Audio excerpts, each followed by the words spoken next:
I'm good, thanks. Can I not go to the loo for a whole hour? Is that the thing? Well, you can wander off if you want. Just bugger off and you can just talk to the... I mean, I don't edit. Yeah. So, it's kind of, yeah. Authentic. Yeah. It'd just be me sat for a few moments discussing with myself what I think of Gem. Yeah, I'm not going. I'll stick around.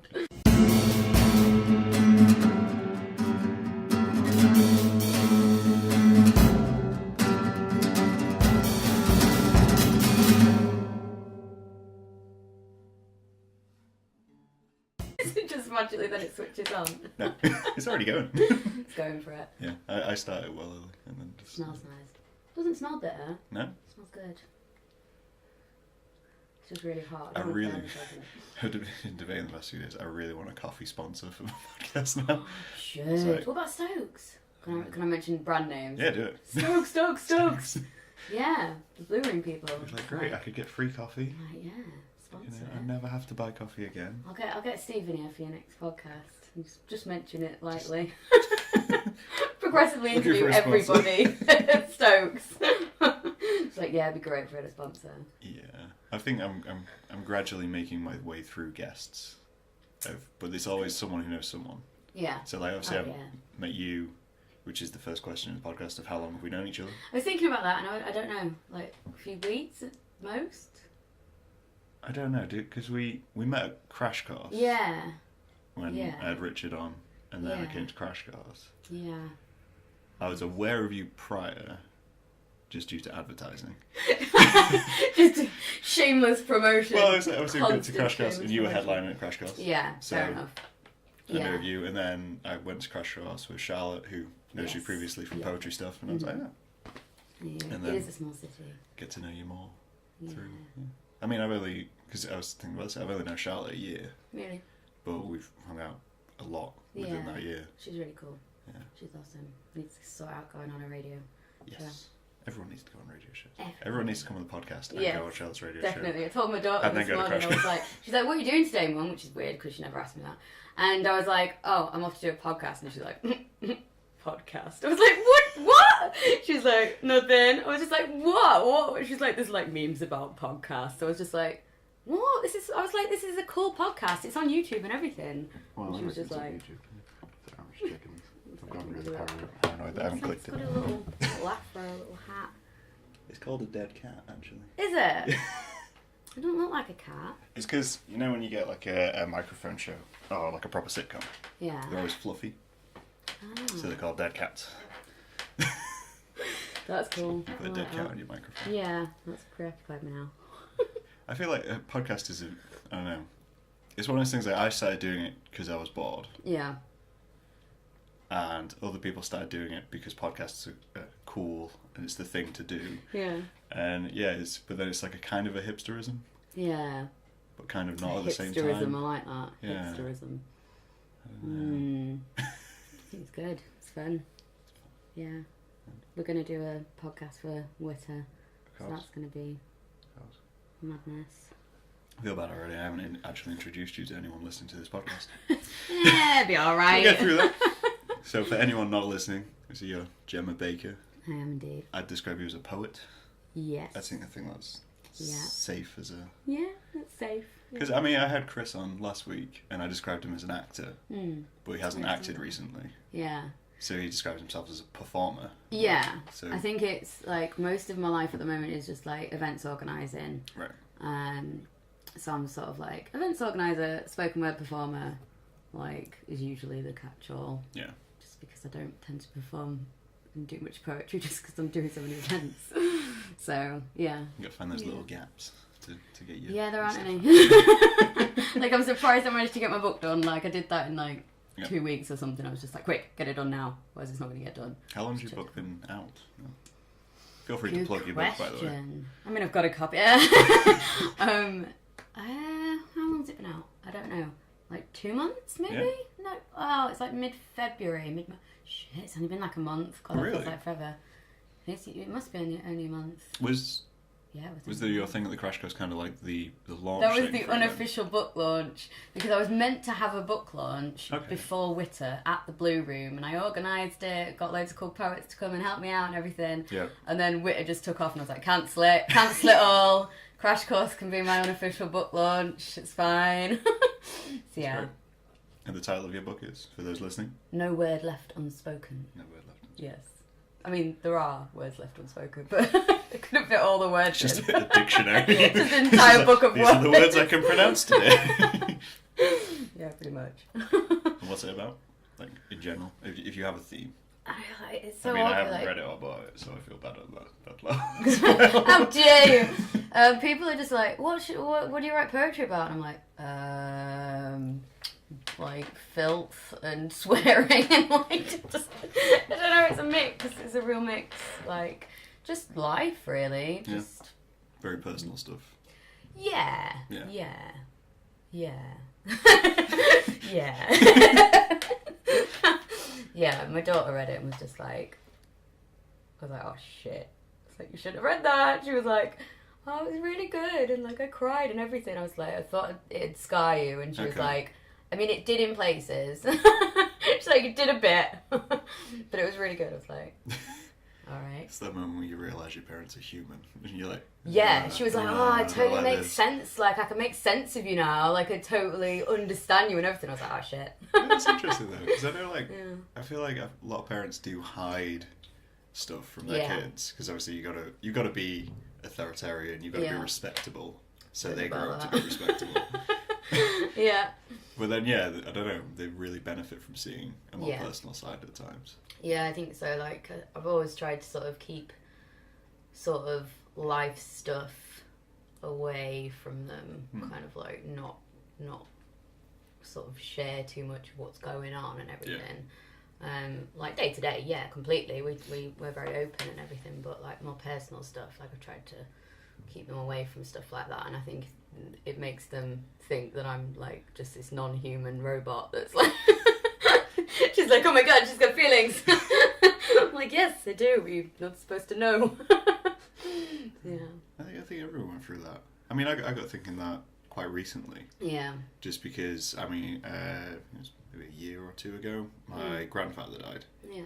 And I realised I knew nothing really about my granddad. Yeah. And I was like, so I'm going to learn as much as I can That's cool. from him. And then recently my dad retired. And I was like, I know bits about my dad. Yeah. And I know his personality, but I don't know him properly. Like personal stories. As a friend would. Yeah. I mean, so it's kind of like, I don't know, I feel like you've got to make that effort at some point in your age just to kind of weed into your parents' personal lives.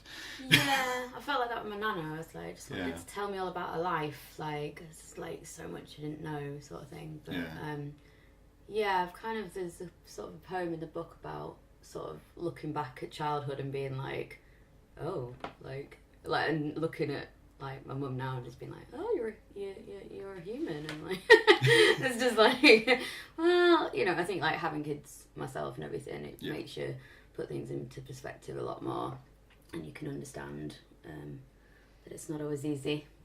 True. So yeah, get a different perspective on things. God, we're so wise and So deep Good job. at 28. Experienced all of life. yeah, exactly. We're done now. We'll be alright. Don't need to make it to 30, I'll be fine. I'm surprised I have. I was like, I'm not going to make it to 40. It's not going to happen. I mean, at the younger age, I never thought I'd make it to 21. Yeah.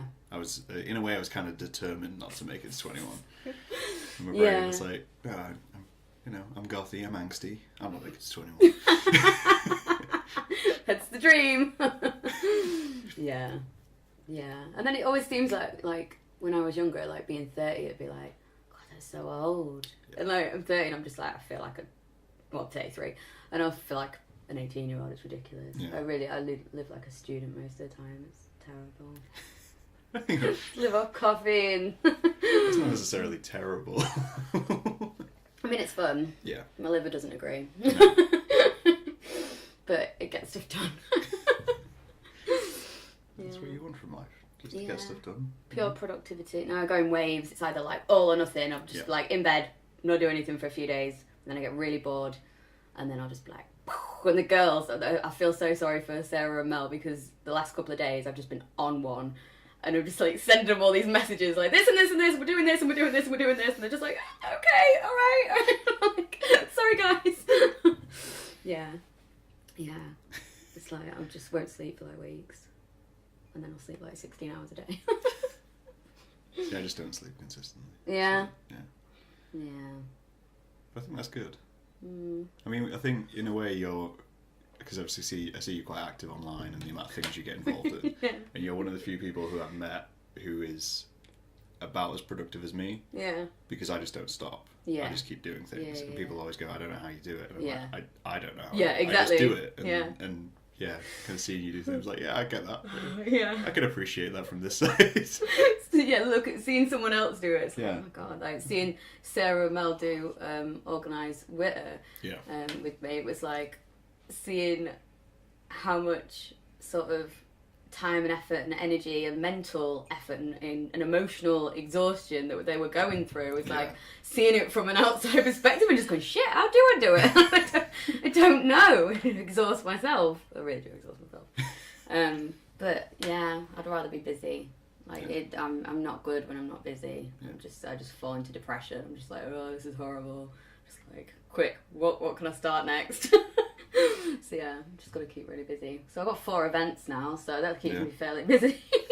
Are these monthly events or is it these one-offs? No, these are monthly. Okay. Oh well, no, Witter's not monthly. No, it's going to be quarterly. Okay. But so I've got the ATG Slam, that's monthly. Poetry Green Room, and the Word Theatre. Nice. So 3 poetry events, which is really funny because somebody put online that they're sick of poetry slams in Lincoln. Because 2 years ago there was no poetry, there was like an open mic. Yeah. And now they're just like, oh, it's all about poetry. It's like, good. I'm not going to lie, I've had that thought a few times where I've sat there and gone, there's a lot of open mics in Lincoln. Yeah. Don't know why there's a lot of open mics. What, just normal open mics? I think it was when we were going to Crash Course, and I was sat thinking, I'm like, it's another open night. I don't get to go to a lot of night things because of my hours and this kind of stuff. And I was just like thinking, like 4 years ago, there was maybe 1, maybe 2, and now I could go to one every day of the week if I wanted to. But then people don't know they're there. No. Like I still get people like, where are all the open mics? I'm like, are you serious? Like some people like ask me if there's any poetry going on. I'm just like, no. Like my marketing is useless. You don't even know there's any poetry. There's loads going on, but you need to like really get into the scene, I think, to find it. Like sometimes. Do you find it's a lot of the same people going to all the events? Or do you find you get different people to different events? Yeah, different people in different venues. Some people have got quite a lot of loyalty, I think, to specific venues. So that's sort of like the quite nice thing about doing poetry in different venues is it's pretty much a different crowd every time. Yeah. You'll always get your regulars that will come to quite like most of it. Yeah. But yeah, different crowd. Like the Angel, that's got a fairly different crowd as well. I've spoken to a few people about Angel. Yeah. And they say that it's quite intimidating compared to other open mics. Oh. Just because it's such a cozy environment. Yeah, it's You're so close to everybody. And everyone's paying attention to you. Yeah. Whereas doing something like the Jolly Brewer is the audience is occupied, so you kind of got to grab their attention. Yeah, I think especially when you have to sit on the stage. Yeah. You're like right behind the performer, it's like like I'm probably gonna be on the pictures and I'm gonna like be like pulling stupid faces and don't want to be here. Yeah, that happened last time. I mean, I totally avoid being in any photographs.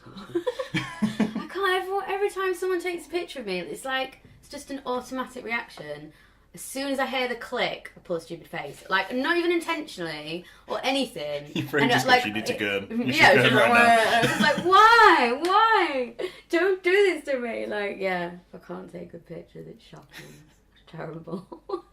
Like, there was some from Witter, and I was just like, I'm not putting them up. I'm not putting them up. They can stay. I love it when you go to, like, nightclubs, and they have a photographer going around. I think I've only had that happen once. See, I feel like I don't fit in nightclubs because they always avoid me. It's just like, he doesn't look like he's having enough fun. Like, avoid him. We're there with a few friends, and we literally, it was like the last one we went to, we just literally saw this guy who was coming along, took a photograph of the people next to us, and we were like sat there like, okay, this is going to happen, we'll just have to deal with it. And he just turned around and walked away.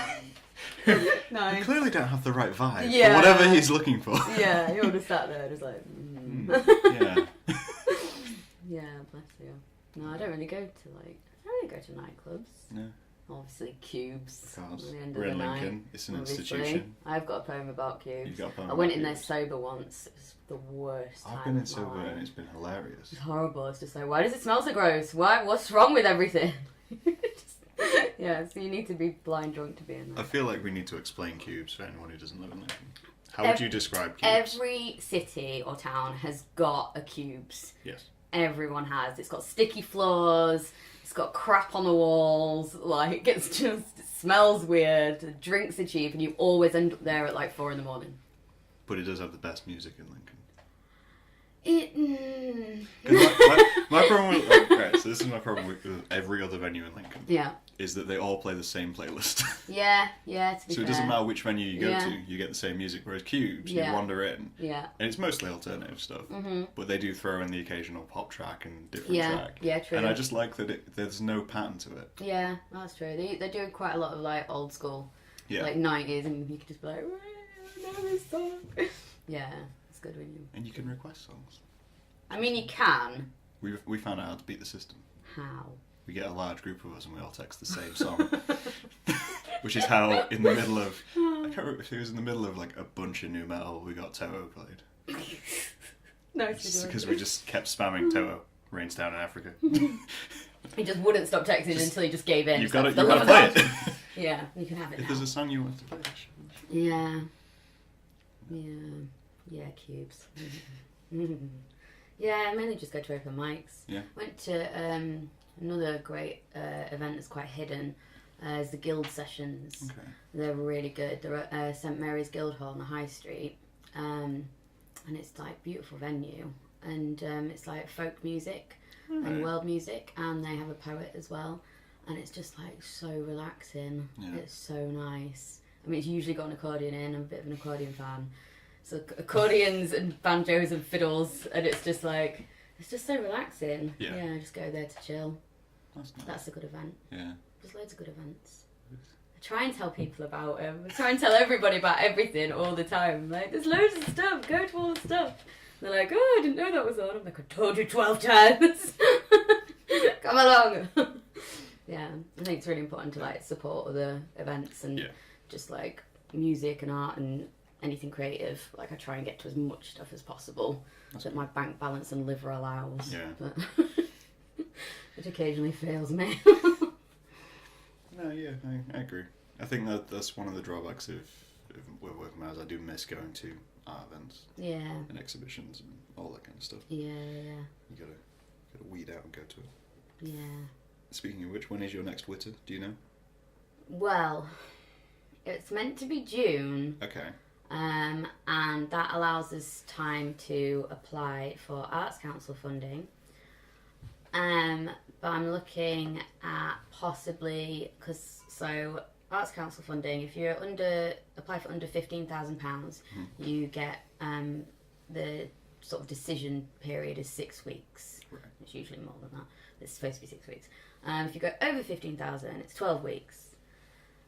And I'm doing all my Vorderman, they call me Carol Vorderman on the last podcast, Carol Vorderman of Witter apparently, doing all my figures, and I'm like, to do this like really like how we want to do it, we're going to need to go over 15,000. Right. Like way over. We've got massive plans.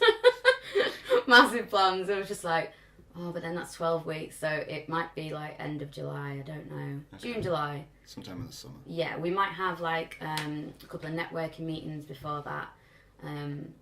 Maybe even a workshop. But yeah, next big event. The rampant success which was your last one. Absolutely insane. Still getting feedback on it, and it's been just like absolutely amazing. So yeah, to try and keep that going. And obviously the first one was like a fundraiser, so everyone was voluntary. Yeah. Nobody got paid anything for it. It's just to give us that initial little pot of money so that we can like apply for funding or run more events. And like, obviously we want to pay artists, and we want to pay them, like, well. So that's why the sort of budget's getting bigger and bigger for the funding bit. It's just like, I want to pay them really well. I want to pay everybody really well. And maybe even pay ourselves. That would be nice. That'd be crazy. That would be great. Yeah, that would be mental. The effort you three put in to make that happen. I know. We probably need to, like, build in, like, therapy sessions into the budget. Like, we all just, like, had so many breakdowns. It was What's insane. What's the extra $2,000 for? That's just mental health. Don't worry about it. Don't worry about that. That's fine. Yeah. That is the problem, though, because I'm, like, with events in general, it's like you want to pay artists really well. Like, for the Word Theatre, I put a big fee in for the headliner. Because I wanted to pay people well, because poets don't get paid well at all, like most artists. But then you come down to, like, your bit, like, you're organising and producing, and, like, you're just like, oh, well, I'll just have a little bit, because I don't want to put the budget up too much. Like, I want to keep it reasonable so that, like, I get the funding and that. And then you're like working so many hours a week, and you're just like, okay, I'm getting probably paid the equivalent of, like, £2 an hour for this. Like, so yeah, it's really hard to actually put yourself into the budget as, like, an actual, even, like, minimum wage. I was looking at it, I was like, even at minimum wage, it's still a lot for the hours. And you never put in the full hours that you do. Oh, no.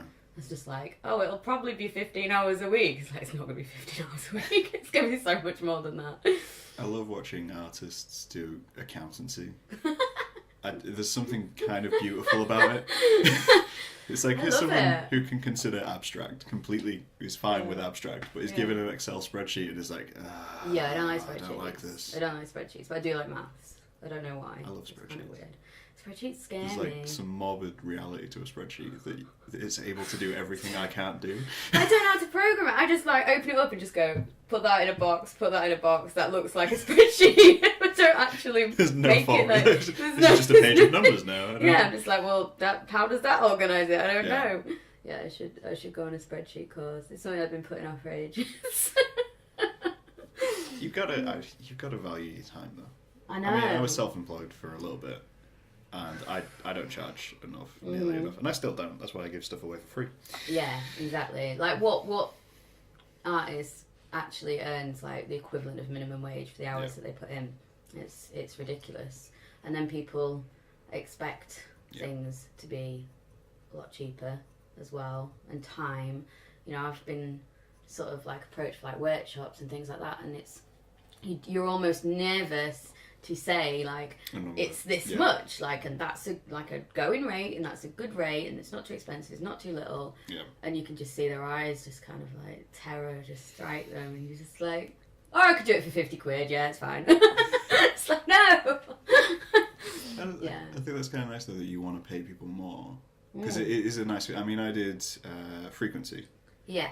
When I was in Lincoln, and they asked me to do a workshop. Awesome. I'd never done a workshop in my entire life. They wanted me to work with kids. I've never worked with kids my entire life, and I had no idea what I'd be doing. And and then she's like, "Oh no, we can pay you." And I was like, "All right, cool." I'd be like, "How long is it?" And they're like, "Oh, it's like a couple of hours." All right, cool. So I was expecting, like you say, 50 quid. Yeah.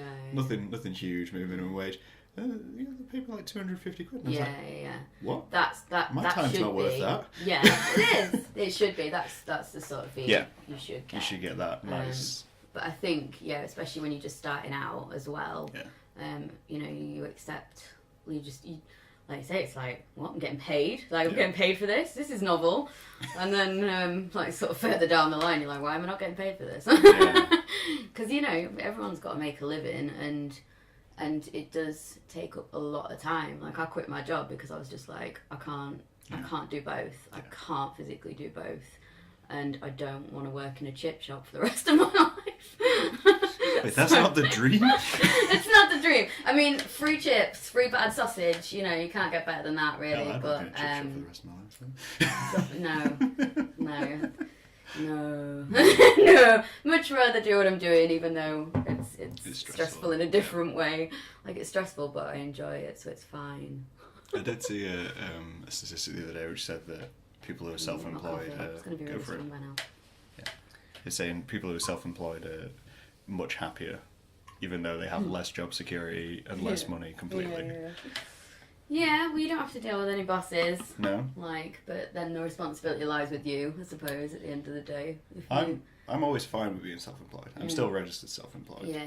Until I have to do my taxes. I know, right? And then, even though I don't know what it is about it. I've done it for 4 years or so now. But every time I'm like, I'm going to mess up.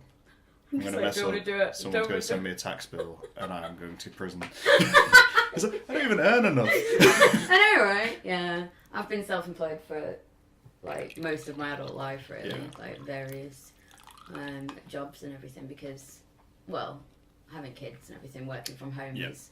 I much preferred that. Didn't want to be out all the time. And yeah, I just, like I say, I've got different sort of varying energy levels. And I don't do mornings. I can't do mornings. I just can't. I'm the worst person ever in the mornings. It's just a totally different person. Yeah. It's horrible. It really depresses me getting up really early. Genuinely. It's nice if I haven't got to do that much. But yeah, if I have to get up and get straight out, it just kills me. Yeah. I don't like it. It takes me a good couple hours to wake up. Yeah. And now, especially now, because I've limited the amount of coffee I have now. Since I went cold turkey and that was awful. Awful. Doesn't sound fun. And yeah, so I'm kind of limited it now. But yeah, even then, I'm just it takes me longer now. Even longer just to wake up. Yeah, I'm just to be functional. Evening person, which is great because all the events are in the evening. So yeah. It works. It works out perfectly perfectly for you. Yeah. Found your calling. I am. Going out to pubs every evening. Oh, my calling. It's my job. I mean, some people do that for free. So if you found a way to get paid to do it. Exactly right. That's the goal, especially with my book, because now if I go to an event, instead of spending all my money on alcohol, I'll sell my book, come back, and I've got more money than when I went out with. And I still went out. It's just this is genius. It's almost like you've beaten the system. I know, right? I spent my whole life trying to beat the system. It's I will not adhere to this. This is bullshit. I shouldn't go out of my house and lose money. This is wrong. I know. Yeah, exactly. I'll figure it out. In fact, I got my first, got an invoice or a remittance advice from Amazon today for my first royalties. For the first month's royalties from my book, and I was just I'm getting paid for poetry. Yes. It's it's not going to last long, but it's still money. I mean, Amazon terrifies me in terms of self-publishing. Yeah, I'm going to do a workshop on it, because it's not that terrifying. I'll attend that workshop. It's pretty easy once you get your head around it, but they purposely, I think, make it difficult so that because they do design services and they'll if if you can't do it, we'll help you, but it'll cost you, and it's nah, it's not that. So yeah, it's not that bad, but quite a few people are how did you create space? Yeah. And it's fairly easy. It's not too bad. I think I mean I'm in that mindset of avoiding publishing it myself. If I want to do a book, just because it seems like more than I want to learn. Yeah. Which is a terrible thing to say. I should be more. You get higher royalties. An actual publishers, you don't make that much money at all on books. So it's kind of you'd have to sell a lot more through a publisher to get the kind of royalties. Amazon still take a good bit, but it's not as much. Not as much. Yeah. What are you going to publish? What you got? Okay, so I'm working on 3 things because I can't work on one thing. Yeah, and that's just the book side of things. Yeah. But one of them will probably never ever come out. And then I don't know if you know of Potato Boy. No, don't think so. So I do a zine jam make. Yeah. So I started a character in that called Potato Boy. Cool. And people seem to like Potato Boy, though I'm not entirely sure why they like Potato Boy. But, okay. Don't question it. I'm not questioning it. I'm just profiting from it. That's all I can do. I'm to a winner. So essentially I want to do a Potato Boy book. Cool. So an illustrated short story sort of thing. Yeah. But I've never written a book. And I'm not a writer. So Everyone's I'm really a writer. not. Everyone's a writer. I'm not though, because even Richard's asked me if I want to do something at the spoken word event. Yeah. And I've been trying for a month now to write anything which I would be okay with saying in front of a crowd. Yeah. And I think I realised the other day that my main problem is that when I do art stuff, I'm heavily concept based, so it's got to say something. Yeah. I don't want it to be trivial. Yeah. Even if it's something funny and I want it to be said. I have no idea what I want to say in spoken word. I can tell you what I want to say in illustrations. And that's easy. Yeah. It's so easy to do it with visuals. Yeah. And yeah, it's been this month of I already had a kind of a respect for people who do poetry and stuff. Mm-hmm. But at the same time I sat there and I'm like, this is awful. I don't get how any of them do it. Like I don't sort of if I force myself, like tried to write something, I find that really, really difficult. Yeah. Like I'll get a commission and just be like, don't accept commissions. It's like write something on this subject or this theme, and I'm just like, no, don't want to. But yeah, it's either just like, oh, I've got a poem, write it down, done, or just nothing. Yeah. Yeah. I don't know why. It's like a mental block when it comes to poetry. You've got writer's block even though you haven't written it. It's awful though, because I can come up with ideas. Yeah. I mean, there's a joke by a comedian called Mitch Hedberg, who essentially says, this is how I write jokes. Yeah. So if I'm laid on my bed and I think of a joke, and if the pen's on the other side of the room, I either have to get up and go get the pen, or I have to convince myself that joke's not funny. Like, yes. That's essentially what I do every time. Like, I've got an idea. That's not good. Don't go get that pen, you fine. I literally do that. I get a line in my head and I'll be like, I should write that down. I should write that. Where's the pen? Oh no, it's over there. No, fuck it, it'll be alright. Yeah. Or then I'll be like, then I'll find a pen, write the line down and be like, yeah, no, I've got nothing else, fuck it.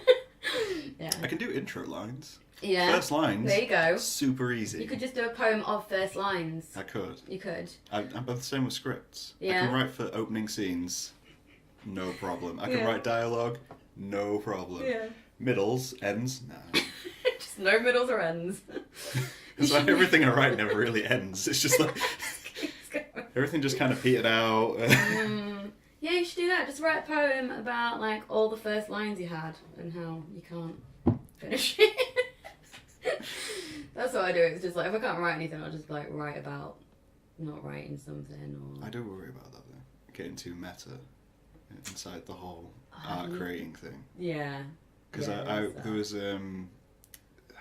someone asked me if I wanted to submit something to Surface Gallery in Nottingham about portraiture. Yeah. I was like, cool. I don't paint and I don't do portraits. I do mixed media and I hate doing portraits. And then I started thinking, well, I could do something, but then maybe I could do something about how I can't do painting and portraiture. Yeah. Like, that's so obvious. Yeah. It's like when you've got a student film and you haven't got an idea, so you think, I'll make a film about making a film. We've all been there, man. That's a real fear of just being too obvious. And it's way too obvious. I did a poem for, I did the BBC Slam at Edinburgh Fringe. Nice. And I was like, it's really difficult because I think we needed like 6 poems if you got through all the rounds and everything. Okay. And so it's like, well, what poem do I start off with? Do I start off with my best one and then just go downhill? Or do I start off with not my best one but then possibly not get through? And I wrote a poem about how I always like sign up to things, say yes to things, and then like completely regretting like why am I doing this? Like this is ridiculous. Why am I doing this? And that's how I felt about the slam. I was like I couldn't even remember putting my name down for it. So I got drawn on Facebook and I was like, who signed me up for it? Who signed me up for it? And then just kind of like came creeping back to me. I was like, oh you idiot! For fuck's sake. It's like a Harry Potter moment. Who put my name on that? I haven't seen Harry Potter. Any reference will just go straight over my head. Yeah. I apologise. But I did a poem about being anxious and being like signing up for things. Right. Like one voice being like, yes, you should definitely do that. Yes, of course you can do that. And the other one just being like, holy shit, why? And it didn't go down. No. It was alright, but I think so I tried to use my anxiety of performing into the poem, so I think I just looked genuinely anxious and not confident, so I think that kind of like affected it, so I really fucked myself over. This acting, audience. Yeah, this is how convincing I am, but I am also really, really anxious. Yeah, but that was really fun, and I was kind of glad I didn't get through because the final was so terrifying, and just even being in the audience, I was just like so terrified for the poets, and I just got to sit back and watch loads of poetry, so... That's not the worst things in the world. Yeah. Doing those things. Good excuse to go to the Fringe. Yeah, it's good fun. Yeah, I can never see, I think it's with poetry, I never see a conclusion. Really? Yeah. And I don't know. But I was talking to someone recently about a problem I have in my work is a lot where I think it's too obvious. Yeah. All the time. So regardless of what. It doesn't need to be obscure. No, but in my brain I'm like, if anyone can see it, then it's not worth making. In a way. In my brain, and that's just me kind of torturing myself because I'm like, no, you've got to go abstract. If you're going to go abstract, you're going to go abstract. And then I make something, and I'm like, if it's really obvious, then no, it should be something which they can't see, and I should be able to see.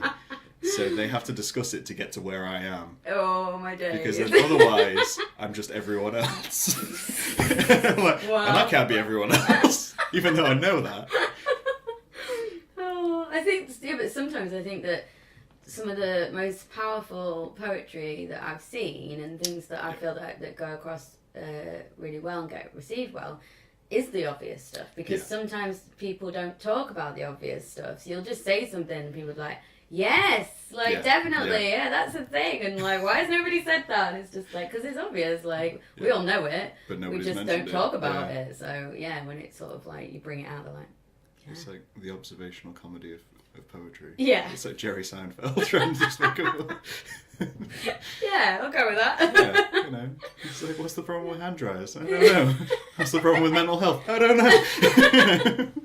There's a lot of problems with hand dryers. There is. They're a nightmare. Like the ones, the Dyson ones, where you do that. They're great. Your skin, like, it's probably just my flaky skin. Like, skin just like moves, and you're just like, oh, I've got like old lady hands, and it's just like, it freaks me out. I don't like them. No, I hate them. And then you get the opposite, where they're just like a slow breath on your hand, and you're just like, well, I'm here forever now. It's the ones where you put your hand on there and it's sensor activated.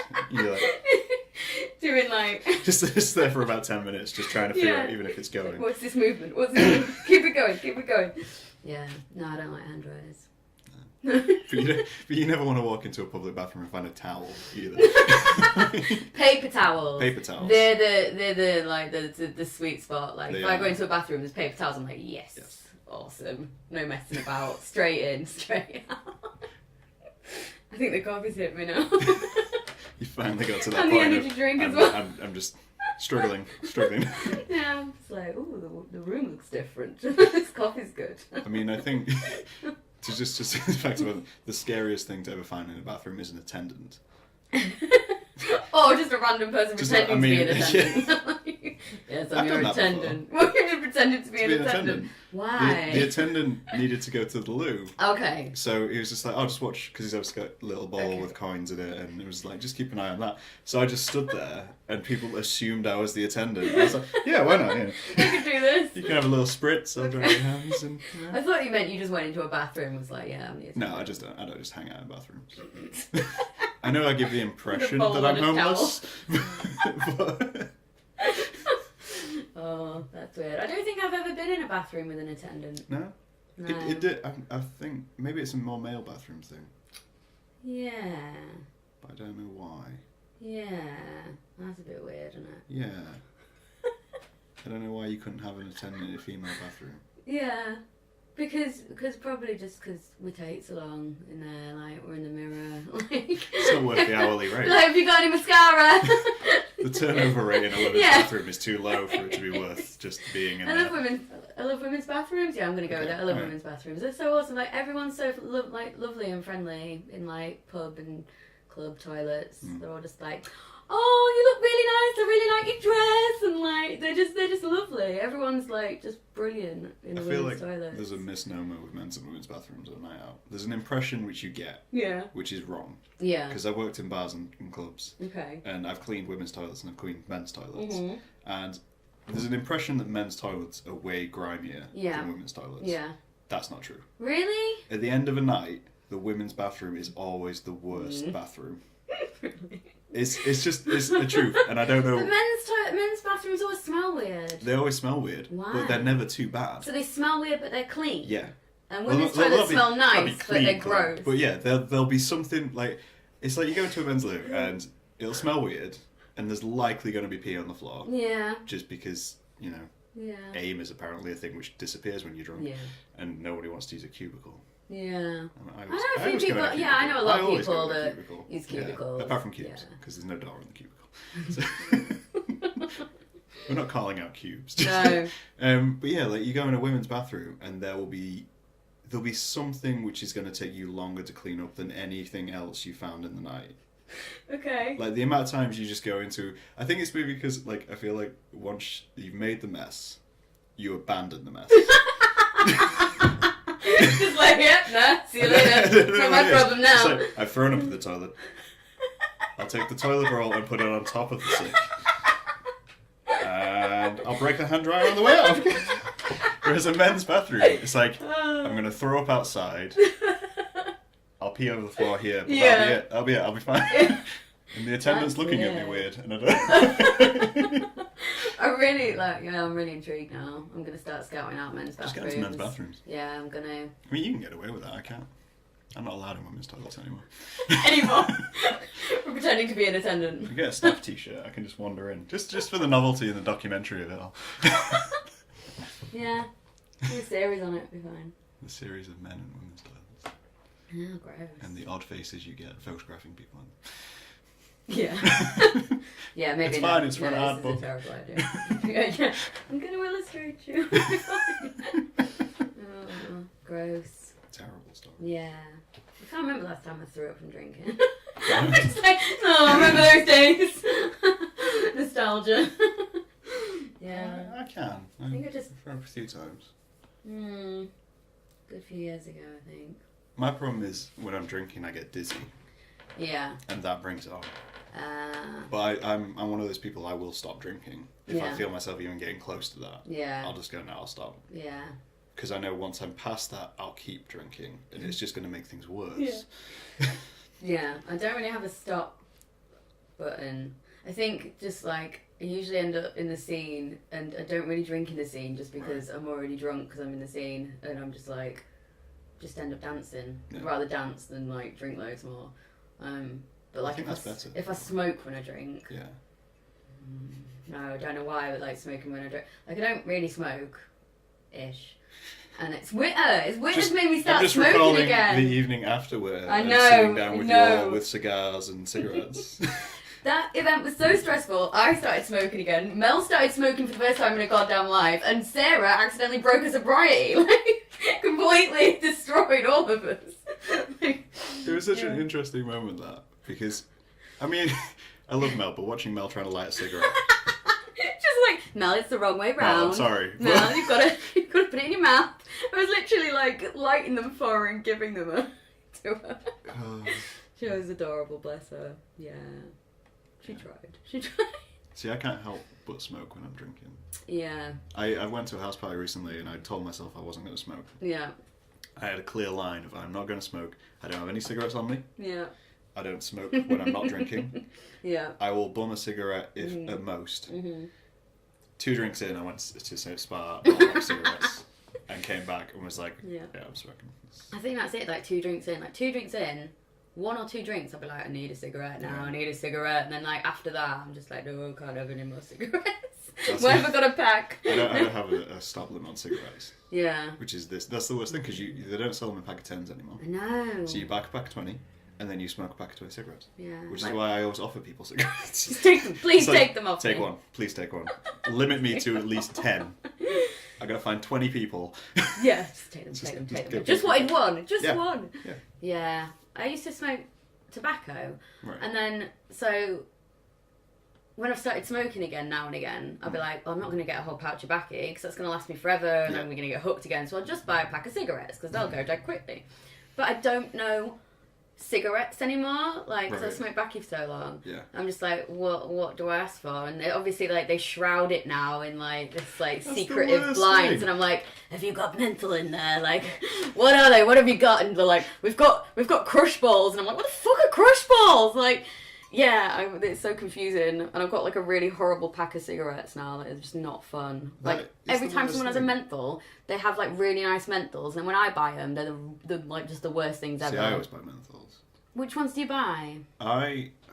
See, this is the thing. I think they're called JPSs or JCSs. Okay. This JPS, that's a brand, isn't and it? they call them players. Yeah. Which is confusing because I know them as JPS. Yeah. And they're crush ball ones. Yeah. But you can get non-crush ball ones as well. But I always end up just going up and doing exactly what you say. I'm just like, I need cigarettes. Menthol me. I want menthol. What do you have? Yeah. And you feel like you're 13 trying to order a pint. I feel like is she ordering them for like a kid outside or something? Because I'm just like, I don't know. I want the ones that taste like Polos. I just like narrow it down. I'm like, I don't know. It's like they can see through you, and you're almost like, I want beer. All right. What beer? Beer. The yellow one. Yeah. Can I see some ID? Yeah. Yeah, I've got horrible ones. I've got Lambert and Butler. They're disgusting. Like, I know Lambert and Butler's gross, but she tried to give me the one that I had the other day that was gross, and I was like, well, fuck it. These ones might actually be better, and they're not. And I'm just going to keep working my way until I know all the brands, and I've rated them all. And I finally find that perfect menthol cigarette. See, Lambert and Butler I know is terrible. Yeah. But, and I'm about to ruin my cover in front of my parents, it takes me back to being 13. Yeah. I know, it reminds me of teenagers like Lambert and Butler because it was the cheapest fags and you get like a pack of 10. Well, no, me and my friend, what was his name? Oh, that's terrible. I can't remember his name. Alright, so me and my friend, we went to his grand's house and he nicked her cigarettes. And we went to a nearby park and smoked our first cigarettes. Yeah. And that's what he always just takes. As soon as I smoke it, I'm like, I'm 13. Yeah. This is awful. Oh, parks. That's fun. I don't know if people hang out in parks anymore. I don't know, do they? Do kids hang out in parks? My kid doesn't hang out. Well, she goes to parks sometimes, but not really. How old are your kids, though? 15 and 13. 15 and 13. That's park age. Yeah. That's hanging out in parks. They're really antisocial. They're really antisocial. And my youngest daughter, she had a little bit of beer the other month, or cider or something. She'd nicked it off the side and she had some. And her face went like all really patchy and like bright red in places. And I think she's actually allergic to alcohol. So I'll always know when she's had some because she just came out in this like weird rash. And I was like, you're allergic to alcohol, this is hilarious. There's a great video online where it's like a family and they're just hanging out in their kitchen. Yeah. And they give like their teenage daughter like, oh, you can have a shot of this, for your first time. We're all here, that kind of thing. And she just takes it and downs it. She doesn't flinch at all. Yeah. And she's about 14. And the camera turns to her mum and was just like, oh shit, what have we done? It's like, this is not her first time. Yeah. It's that realisation. First time. You didn't cringe. There was nothing reactionary to that. This is not your first time doing that. Yeah, my daughter seems to think it's really funny just to down any drink. Like, she'll just have, like, squash and just be, like, gulp, like, an entire pint of it and just, like, throw the glass down and be like, drank it in one. I'm just like, it's squash, for one, and two, that is not, like, a good thing. Stop doing it. That's a great party trick, though. Like, if you can take a pint and you can just down a pint. And I just ignore her and I'm just like, it's not cool. It's not cool, it's just not cool. She's just like, fill it up again. I don't want to encourage her daughter to drink, but if she can learn to do that with a pint.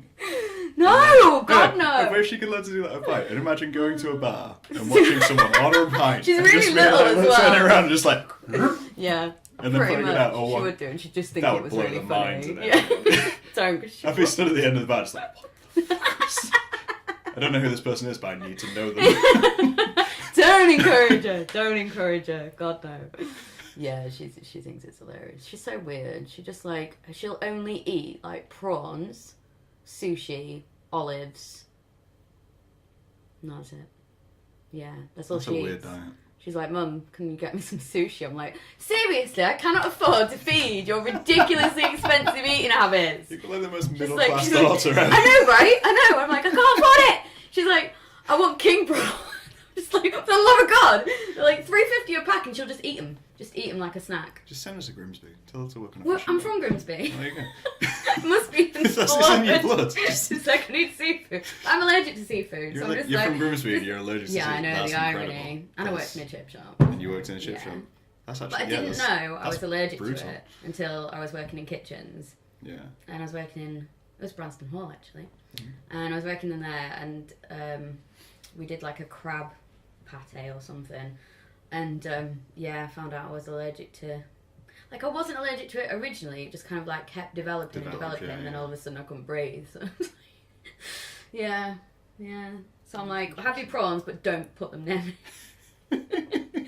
She's like, this is where if she's really annoyed at you, she'll just slide a prawn I into your know. sandwich. Yeah, I do worry. Yeah. When she gets to 16, and they also like they leave weird shit everywhere. Teenagers are really strange. Like I found salami in the bathroom bin the other day, and I was like, "That's genius." Yeah, it's not genius. I was like, "Who put salami in the bathroom bin?" And Izzy was just like, and I was like, "Why?" And she was just like, "I just got bored of it." I was like, "It's not." It just cracks me up. And then I found an empty pack of crisps in the fridge. It shouldn't be in the fridge to begin with, but it's empty. I feel like teenagers are the most entertaining thing ever. Like they are, but the most frustrating thing ever. I think because they're not my teenagers. Like I can watch it from the outside and look at them and be like, "This is fantastic." Nobody understands. Your parents are going nuts. You put in empty packets of crisps in the fridge. Yeah. But I think that's hilarious. Like they'll eat apple pies. Both of them will do it, and they'll just eat the filling. They'll take the lid off, eat the filling, and then just leave the pie on the side. And I'm like, it's like half the pie right there. Like that's like 50p. You should What do you eat it? You should just take the bases of the pies. Yeah. And you should buy applesauce and just keep refilling. Oh no! If I buy applesauce, I just eat the applesauce. I've done that. Eat applesauce. That's great. And icing sugar. They'll eat icing. They're just weird. They're just little weirdos. You remember being that age? Yeah, I wasn't that weird. I was weird in different ways, but like I wasn't that weird. That was pretty weird. Like I don't think I left food about. Like I just ate food. Like I don't leave food. I physically apologised to my parents of how I was as a teenager. Yeah. Because I kind of had a moment of clarity and was like, I was so angsty. Like I had a great relationship with parents. I mean, I was never one of those like alternative kids who fell out with their parents, hated their parents. I was just like, they're just my parents. Yeah. They happen to be there. But I was like, from the outside, this must have looked insane. There's no wonder my mum worried about me as a kid. She used to have a recurring nightmare that she'd come downstairs and find me hung in the bathroom. Oh wow! And I was like, why do you even think that? It's like, well, I don't know. It's probably subconscious. You know, you dress a lot, depressed. Music you listen to, and I was like, that's never gonna happen. Yeah. Because I'm not in that state of mind. It's just a lifestyle music choice. Just a lifestyle, man. Yeah. Yeah. They like being a parent's just being in a constant state of anxiety. And I'm already in a constant state of anxiety, so it's just double as bad. I'm just like, are they dead? Are they dead? Like 7 times a day. That's the responsibility of a teenager, though. You've got to make your parents anxious. Well, they're succeeding. It's like you've got to embarrass your kids. Oh yeah, do that. It's fun. Actually, they embarrass me quite a lot. You need to get to that level of, it doesn't matter what my kids are doing, I will never be embarrassed. Because they're going to be embarrassed until they're 20. Yeah. They might even be past then. Yeah, maybe. My brother's still embarrassed by my parents. Really? And he's 30-something, and he's meant to be the mature one. Yeah, it's weird. Like, Mel was like, I know you've got kids, but I've never seen them. She's like, I'm starting to doubt that you've actually got... Like, you've just got a pair of kids. It's like, I know you have them, I don't know where you've hidden them. Like, yeah. Like, she left 2 French fancies the other day, and I was like, it's fine, I'll just throw it into the cave, they'll eat them. Just, like, throw it into the bedroom, just like, shut the door. Just a bucket of fish heads. Bucket of prawns. How about it? I'll be back in a few hours. Yeah, they're mental. Yeah. I think the coffee's maybe, I think I've gone, like, you know, when, like, life slows down. Okay. Your brain's going You've got so to fast. that psychedelic stage of coffee. I think I'm there. Come on, yelling at concrete. I'll drug you with coffee and it'll be great. I was like, he's a brave man, being in a room with me and coffee. I was going to warn you, and then I thought, nah, I'll just leave it. He'll find out. It'll be fine. I was like, Sarah, I haven't chosen the subject. I don't know what to talk about.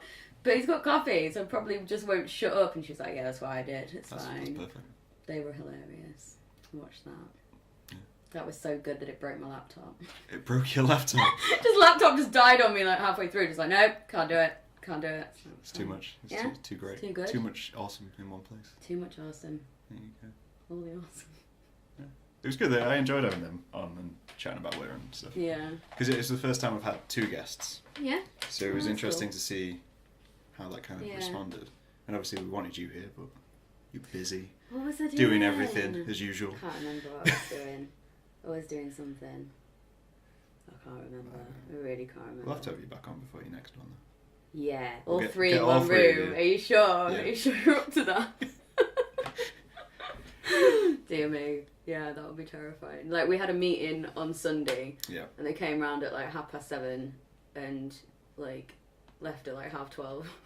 It's just like, our meetings are absolutely mental. And Sarah brought her dog with her as well, which was just adorable. He's so ridiculously like, it's kind of like weird looking, but in a cute-ish weird way. Okay. Yeah, he just went mental. So that was nice. But yeah, the girls are awesome. But I haven't even known him that long. No? No. Well, how did you meet them then? How did you meet so I know Sarah from just going to like just music open mics, and sort of like I knew her, but we weren't like good friends or anything. Yeah.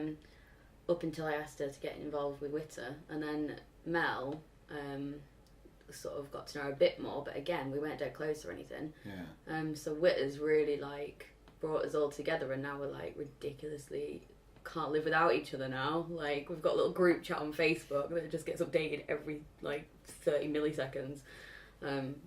But they've been so good. Like, they're just I think each of us brings something different. Yeah. But we've all got like a lot of enthusiasm and energy for it until we haven't. I think that's great, because I think it shows in the event you put on. Yeah.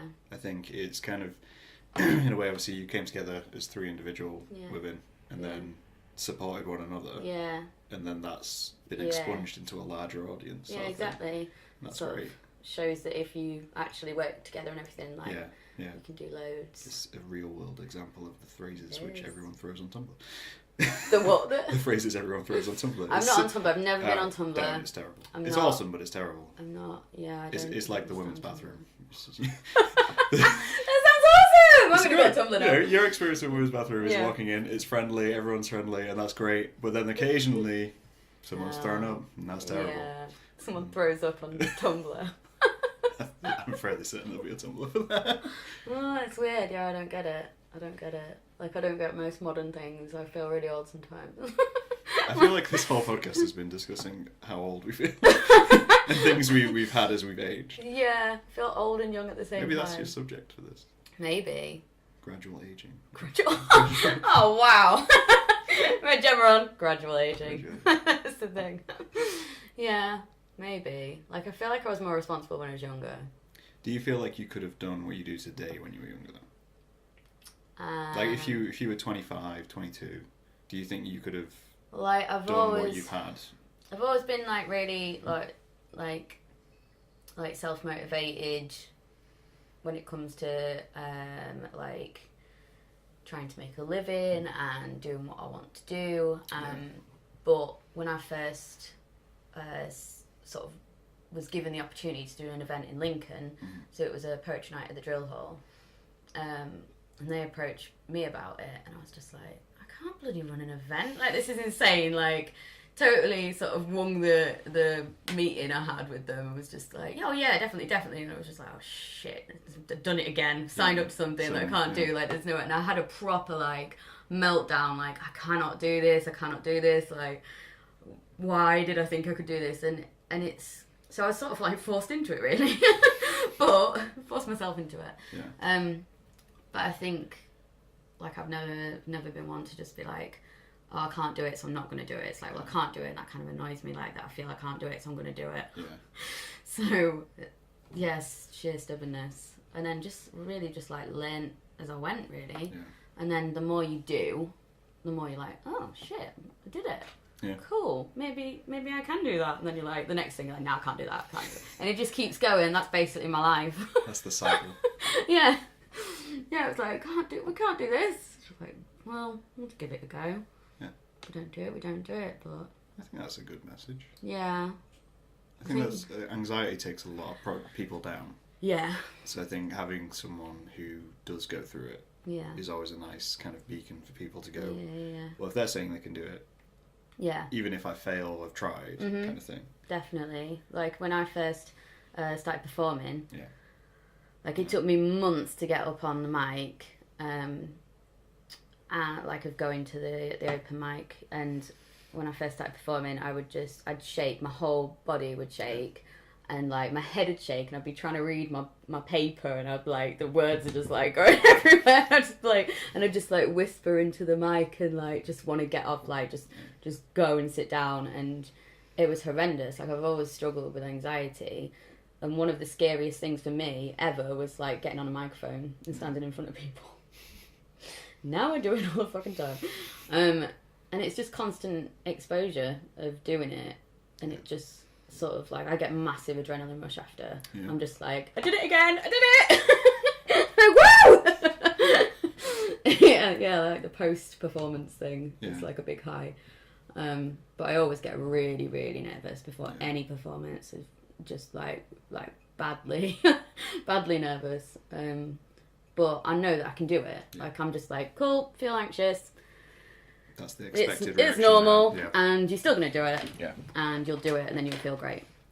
So it's really nice seeing, like, beginning performers come into the scene and, like, go for it for the first time and be able to, like, walk them through it and see them push past that anxiety. Like, that's one of the best things, seeing other people do it as well. Yeah. I feel like that's a good message for the people. Yeah. It's alright, kids. Anxiety doesn't have to bring you down. Just stare it in the face. Just embrace it. Yeah.